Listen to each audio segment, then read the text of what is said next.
Hey guys, today I will show you how to convert your Raspberry Pi Pico into a Rubber Ducky, which means a keyboard which you can use for hacking and stuff like that. A bad USB stick like. You should have a Raspberry Pi Pico, and then you will need to, uh, wait a second. So you will need to clone this GitHub repository, which you can do by moving to your desktop, for example, with cd desktop, and then make directory Rubber Ducky, for example, and then you do git clone and you copy this link, and then you can clone it. I already did that. Then you should have then you should download the CircuitPython version, which you can find on this website here, circuitpython.org, and you download it for the Pico, and it's version 9.2.4 currently. You download .uf2 now, which I already did. So now you should have the Pico Ducky GitHub repository and the .uf2 the file. So now what you do is you hold this button right here, this boot button on your Raspberry Pi Pico, and you while you're holding that, you plug it into your PC via USB. So it has a USB-C and a normal USB for your PC.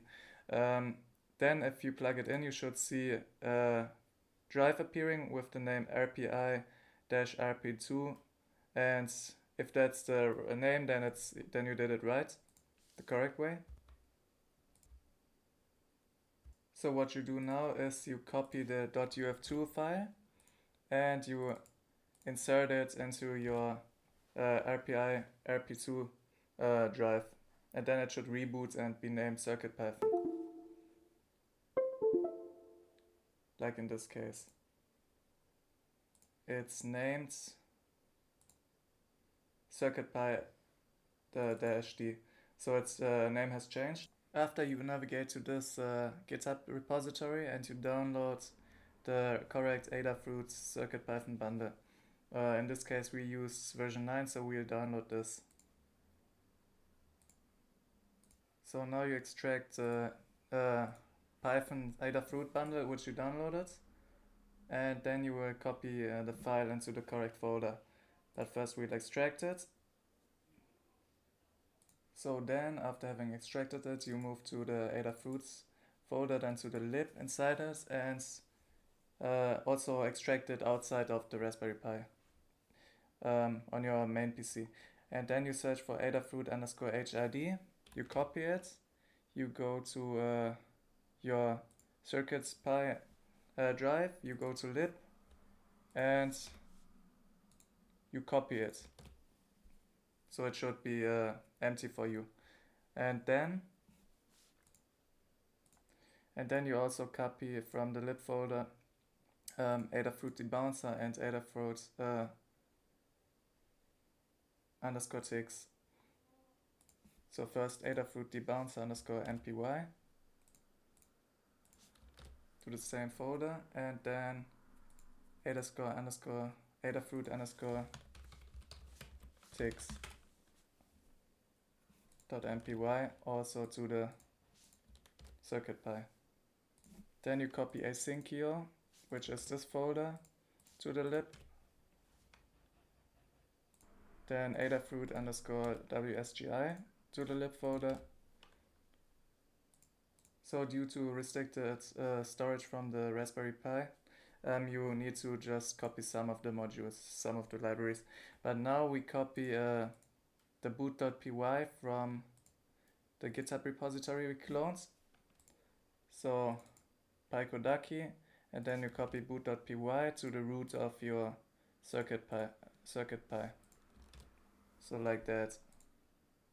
After that you copy the rest of the modules, in this case code.py, Ducky and Python.py, webapp.py, and wsgis server.py also from the GitHub repository to the roots.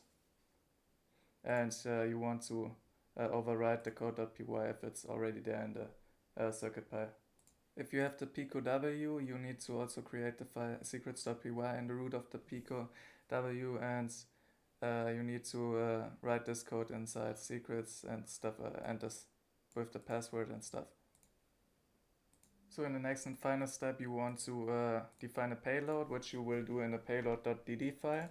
So first you enter the payload. In this case it will I have used ChatGPT to just open Notepad and type hello world.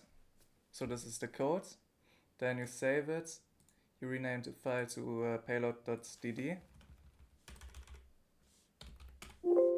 And then you just remove the Rubber Ducky, the Pi Pico, and you plug it in again, and let's see if it works.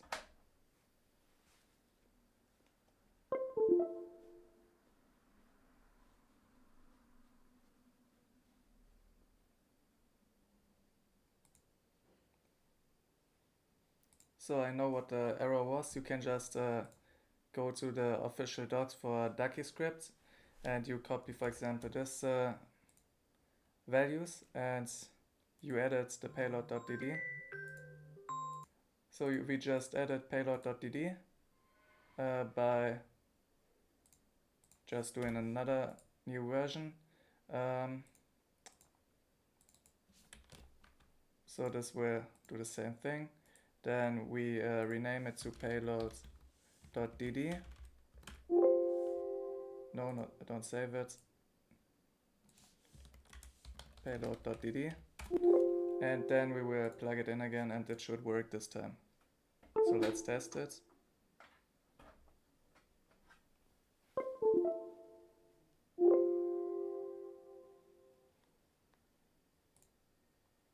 It did something at least. Okay, so I figured out how to do it. So you just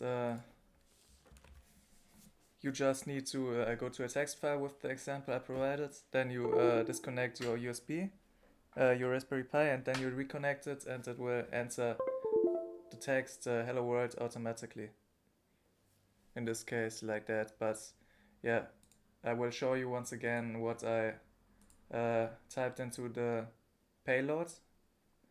Let's look at it, and you can just copy and test it out for yourself. I will also try to figure out how to write Python codes, but I will maybe do another video about that. I hope you enjoyed it, and before I finish I need to also tell you how to disarm and disable the attacking mode. So it's called entering the setup mode. You will just need to connect pin 1 and pin 3 like on this picture. So the ones more close to the bootstrap button and with a jumper wire, and then you will be able to edit the configuration without triggering the payload, so without executing the malicious code in this example. If you liked the video, give it a like, and I hope you learned something. Bye.